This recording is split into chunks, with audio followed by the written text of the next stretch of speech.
Welcome back, students. Good morning. So as you can see that today I'm going to start a new poetry, that is Aunt Jennifer's Tigers. Aunt Jennifer's Tigers is an important poetry for board point of view, and with this short recap revision you can revise the entire poetry with all the important points, in which you can get the answers of many MCQ questions based on the poetry. Let's start, student. First of all, I have described the introduction. Aunt Jennifer is written by Adrian Rich, who was an American poet. Okay. Introduction. The poem addresses the constraints. You must be questioning yourself what is the meaning of constraints. Constraints are the restrictions, bandhan, badhaएं of married life that a woman experiences. So this poetry explains the problems faced by a married woman. Aunt actually represents women all over the world, not only of America but of the entire universe, entire world. In the first stanza, the poet first introduces us to Aunt Jennifer's dreams. This is the introduction. So, when you will read the first stanza, so you will come to know that the poet in the first stanza is introducing us to Aunt Jennifer's dreams, which she tries to live through her art. In the second stanza, we are introduced to the reality of Aunt Jennifer's world. क्या reality है Aunt Jennifer के world की. In the third stanza, you can see the narrative of the future. We will find the narrative of the future कि Aunt Jennifer की के साथ future में क्या होने वाला है. So the poetry is basically divided into three paragraphs. First, in which the tigers are explained in front of us कि किस तरीके के टाइगर्स को आंट जेनिफर ने लिया है. In the second stanza the poet explains about aunt Jennifer, how she is the qualities possessed by her, and in the last stanza we will come to know about the future of Aunt Jennifer. Okay, let's discuss the theme. The poem revolves around the desires and the harsh realities of Aunt Jennifer's existence. So the poem क्या बताती है. Poem revolve करती है around the desires, इच्छाओं के, and the harsh realities, tough realities of Aunt Jennifer's existence, using sharp contrast between the tigers and herself. The poetess has beautifully explained the sharp contrast. बिल्कुल opposite दो characters को दिखाया है poet ने. Okay, the tigers appear to be in sharp contrast to her personality. The tigers appear to be in sharp contrast to her personality. Means जो tiger aunt Jennifer के tigers हैं, जो उसकी हिडन डिज़ायर्स को represent करते हैं, reflect करते हैं, वो बिल्कुल ऑपोजिट है आंट जेनिफर के.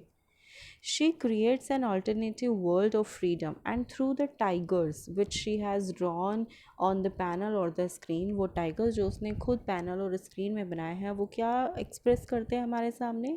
She has created an alternative world of freedom which she could not enjoy in her life, क्योंकि उसे पता है कि physically she cannot enjoy those liberties which a man can enjoy. So she created an alternative world in through which she virtually wants to enjoy all the liberties. A world that she longs for, a world of freedom, a world of liberty. She desires to live her life according to her own, but she was not able to live. That's why she has created an alternative world. Okay, these are the poetic devices. Irony. It is ironical that Aunt Jennifer's creations will continue to prance freely. Irony कहाँ use हुई है कि Aunt Jennifer के tigers उसके मरने के बाद भी continually prance करते रहेंगे, jump करते रहेंगे freely. Alliteration, second poetic device is used, that is used in the poetry, is alliteration. Finger, I have mentioned the lines: fingers fluttering, prancing proud, chivalric certainty, and the weight of uncle's wedding band. Third one is metaphor, ringed with ordeals. Fourth is transferred epithet, where the epithet is transferred on fingers. The meaning is transferred on fingers. Terrified fingers, उंगलियां कैसे डर सकती हैं, लेकिन वो क्या दिखाना चाहते हैं, खौफ, टेरर, कि शी वॉज टेरराइज्ड। तो उस मीनिंग को प्रेजेंट करने के लिए एपिथेट को मीनिंग को ट्रांसफ़र किया गया है फिंगर्स पे। इमेजरी, क्या क्या इमेजेस यूज़ की हैं, ऑन जेनिफर्स टाइगर्स प्रेंस करते हुए and fingers fluttering. Symbols, symbols कहाँ यूज़ हुए हैं, टाइगर्स खुद सिम्बल्स हैं, bright pace, fluttering wool, uncles wedding band, ring with ordeals. Personification, they pace, sorry I have spelled it wrongly, it's not peace, it's pace, they pace in sleek chivalric certainty. The tigers dash dash dash will go on prancing. Rhyme scheme you would find here, AABBCC. Okay, let's come to the summary.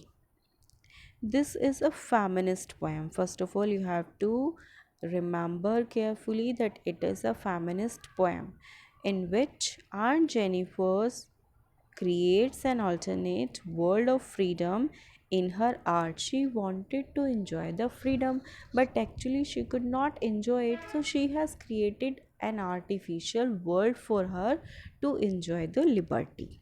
Okay, the tigers which she has created on the screen, वो tiger जो उसने screen पर बनाए हैं, are representative of her desires of a free spirit. वो उसने tigers ही क्यों बनाए, because she knows very well that tigers are quite dominant. वो कैसे होते हैं, dominant, powerful, brave, confident.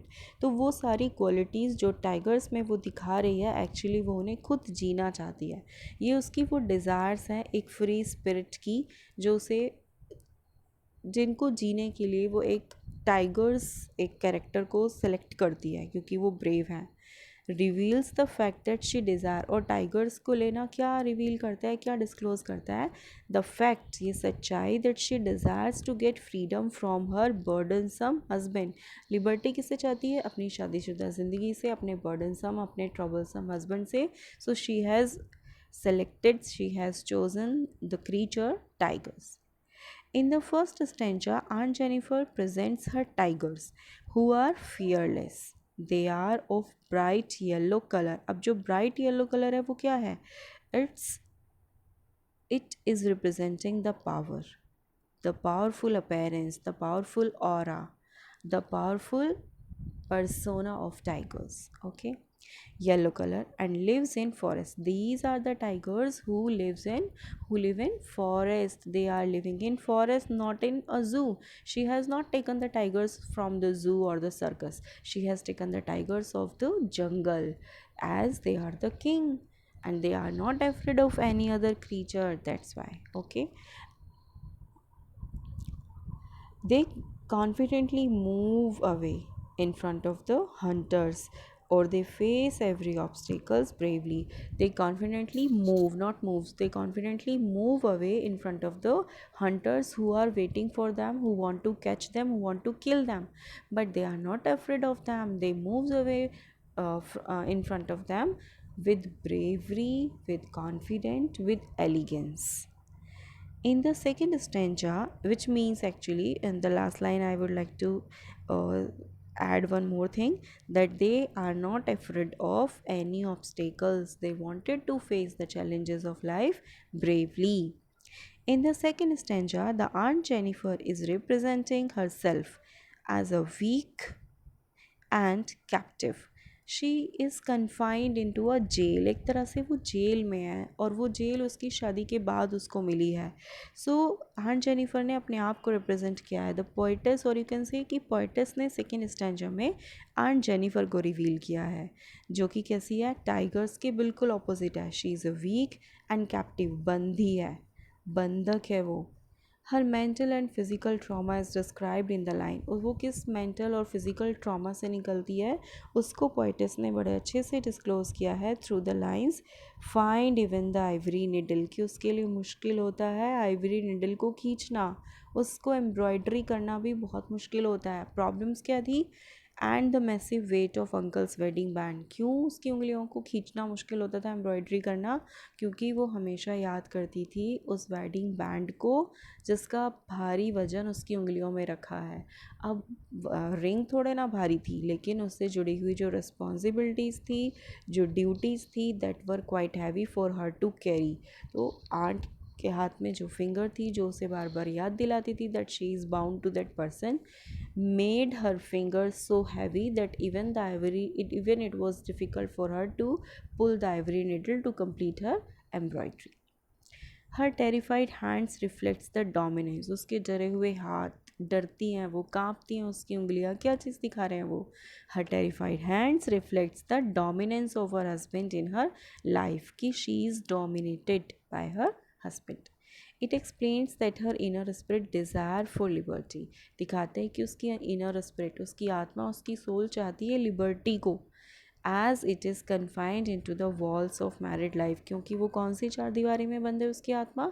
शादीशुदा ज़िंदगी की चार दीवारी में। Okay, the last stanza starts with a sad note about the death of Aunt Jennifer. In the last stanza, in the very first line, the poetess describes that after the death of Aunt Jennifer, it's quite painful to listen or to imagine that even after her death, she would not be able to freed from the harsh experiences of her life. Will her fingers will still ringed with ordeals. Ordeals क्या है? Harsh experiences, difficult experiences of her married life, जो अपनी married life की वजह से उसे problems उसने face की, जो lifetime वो face करती रही। ऐसा लगता है, it seems to the poetess that she will never get freedom even after her death. While but her art work, जो टाइगर्स उसने खुद बनाया है, और यू कैन से कि आर्ट, किसी के मरने के बाद आर्ट मरती नहीं है, but her art work through which she hopes to get freedom, अपने उस आर्ट के थ्रू जिसके थ्रू वो फ्रीडम जीना चाहती है, फ्रीडम पाना चाहती है, will stay for ever proud and unafraid. वो आर्ट क्या थे उसके? टाइगर्स। तो उसके मरने के बाद भी आंट जेनिफर के जो टाइगर्स हैं वो प्राउडली प्रेंस करते रहेंगे, जंप करते रहेंगे, इंजॉय करते रहेंगे। आप कह सकते हो कि आर्ट किसी के जाने के बाद मरती नहीं है, it will keep on living even after her death. Okay, sorry for this disturbance. Thank you, all the best students. Do well in your exams, prepare well. I know that the quality of the video is not so good, but it was the best way which I can do for you people. Thank you.